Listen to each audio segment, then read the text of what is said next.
Shalom, salam sejahtera untuk kita semua. Kembali saat ini kita akan mendengarkan bacaan Alkitab dalam kitab Imamat pasal 13. Mari kita berdoa. Bapa yang penuh kasih, pada saat ini kami datang di hadapan-Mu. Kami memuji memuliakan Engkau selalu. Kami memohonkan kuasa Roh Kudus-Mu menuntun kami, sehingga apa yang kami dengar dapat membawa kehidupan kami untuk makin berserah kepadamu. Dalam nama Yesus kami berdoa, amin. Imamat pasal 13, penyakit kusta.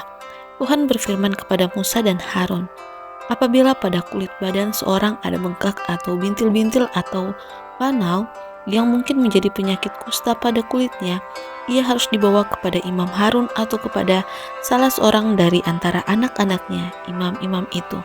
Imam haruslah memeriksa penyakit pada kulit itu. Dan kalau bulu di tempat penyakit itu sudah berubah menjadi putih dan penyakit itu kelihatan lebih dalam dari kulit, maka itu penyakit kusta. Kalau imam melihat hal itu, haruslah ia menyatakan orang itu najis.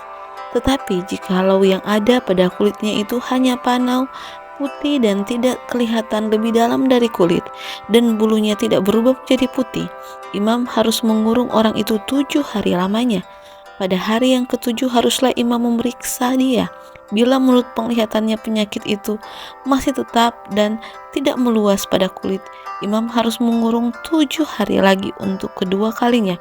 Kemudian pada hari yang ketujuh haruslah imam memeriksa dia untuk kedua kalinya.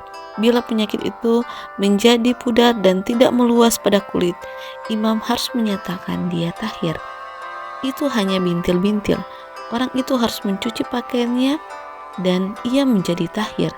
Tetapi jikalau bintil-bintil itu memang meluas pada kulit, sesudah ia meminta diperiksa oleh imam untuk dinyatakan tahir, haruslah ia meminta diperiksa untuk kedua kalinya. Kalau menurut pemeriksaan imam bintil-bintil itu meluas pada kulit, imam harus menyatakan dia najis. Itu penyakit kusta. Apabila seorang kena kusta, ia harus dibawa kepada imam. Kalau menurut pemeriksaan imam pada kulitnya ada bengkak yang putih yang mengubah bulunya menjadi putih dan ada daging liar timbul pada bengkak itu, maka kusta idapanlah yang ada pada kulitnya. Imam harus menyatakan dia najis dengan tidak usah mengurung dia, karena orang itu memang sudah najis.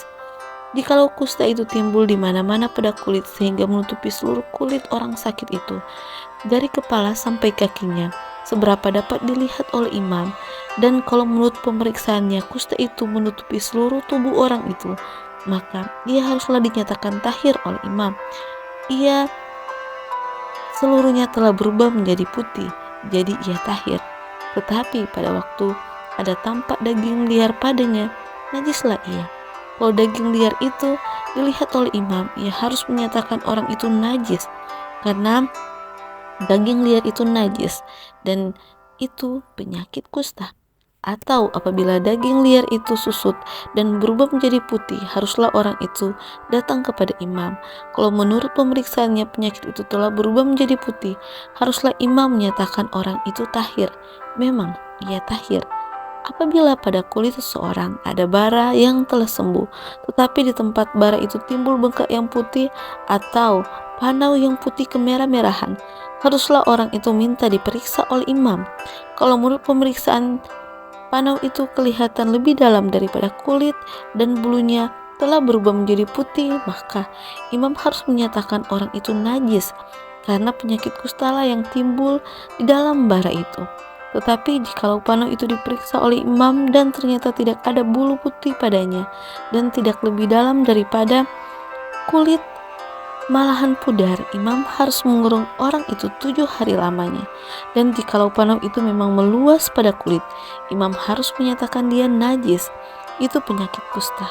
Tetapi jikalau panau itu masih tetap dan tidak meluas, maka itu bekas bara, dan imam harus menyatakan orang itu tahir. Atau apabila pada kulit seseorang ada lucur, karena api dan daging liar yang timbul pada lucur itu menjadi panau yang putih kemerah-merahan atau putih, maka imam harus memeriksa panau itu. Bila ternyata bulu pada panau itu berubah menjadi putih dan panau itu kelihatan lebih dalam dari kulit, maka yang timbul di luar lucur itu adalah penyakit kusta, dan imam harus menyatakan orang itu najis, itu penyakit kusta. Tetapi jikalau menurut pemeriksaannya tidak ada pada panau itu bulu yang putih, dan panau itu tidak lebih dari pada kulit itu malah pudar, imam harus mengurung orang itu 7 hari lamanya. Pada hari yang ketujuh imam harus memeriksa dia lagi. Jikalau panau itu memang meluas pada kulit, maka haruslah imam menyatakan dia najis, itu penyakit kusta. Tetapi jikalau panau itu masih tetap dan tidak meluas pada kulit, malahan pudar, maka itu bengkak lecur dan imam harus menyatakan dia tahir, sebab itu bekas lecur. Apabila seorang laki-laki atau perempuan mendapat penyakit pada kepala atau pada janggut, imam harus memeriksa penyakit itu. Bila itu kelihatan lebih dalam dari kulit dan ada padanya rambut halus yang kuning, maka imam harus menyatakan orang itu najis, karena itu kudis kepala, yakni kusta pada kepala dan kusta janggut. Dan apabila menurut pemeriksaannya penyakit kudis itu tidak kelihatan lebih dalam dari kulit dan tidak ada padanya rambut yang hitam, maka imam harus mengurung orang yang kena penyakit kudis itu 7 hari lamanya. Pada hari yang ketujuh imam harus memeriksa penyakit itu.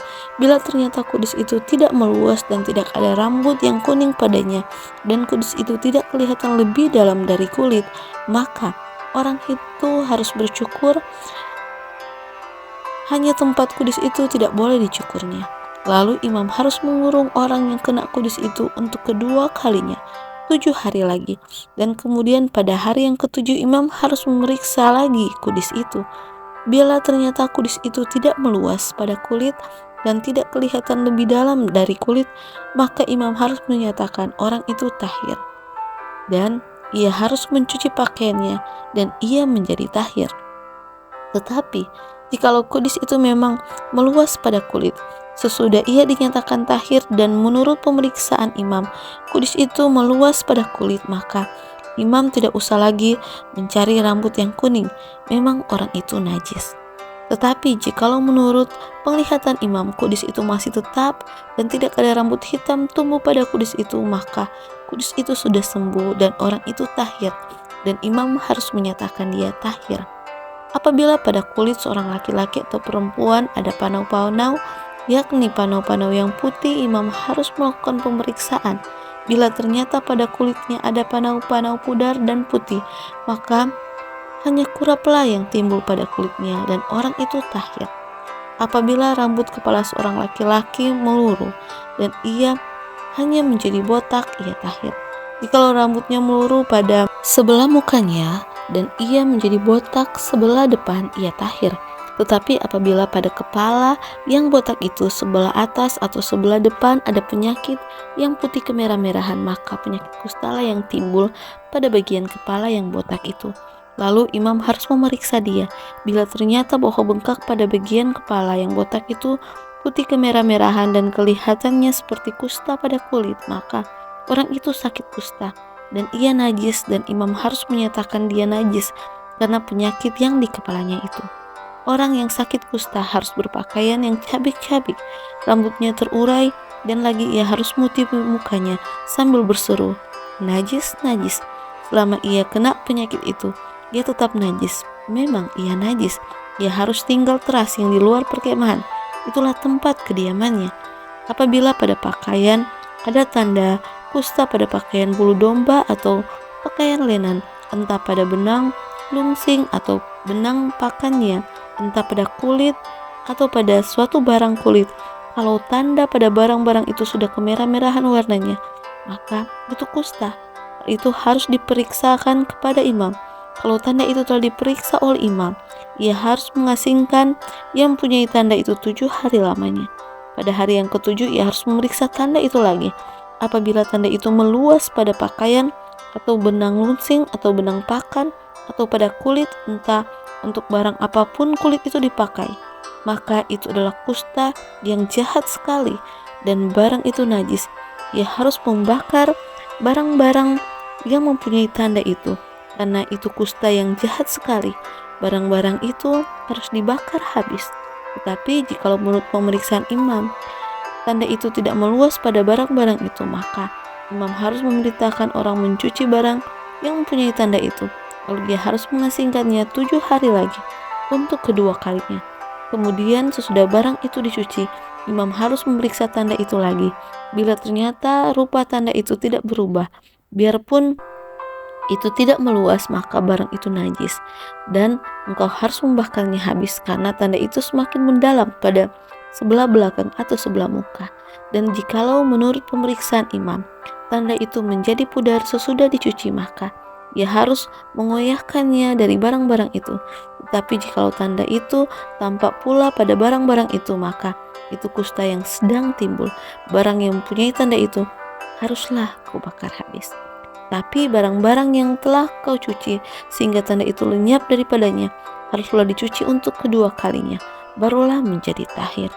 Itulah hukum tentang kusta yang ada pada pakaian bulu domba atau lenan, atau pada benang lunsiang, atau pada benang pakan, atau pada setiap barang kulit, untuk menyatakan tahir atau najisnya. Demikianlah bacaan Alkitab kita pada hari ini. Penyakit seperti kusta bisa disembuhkan, dan kita memiliki Allah yang bukan hanya bisa menyembuhkan penyakit kusta, tapi segala macam penyakit. Mari kita datang kepadanya, memohon kepada Tuhan untuk membuat tubuh kita menjadi sehat, kita menjadi tahir, dan kita bisa meninggalkan perbuatan jahat dan dosa. Tuhan Yesus memberkati.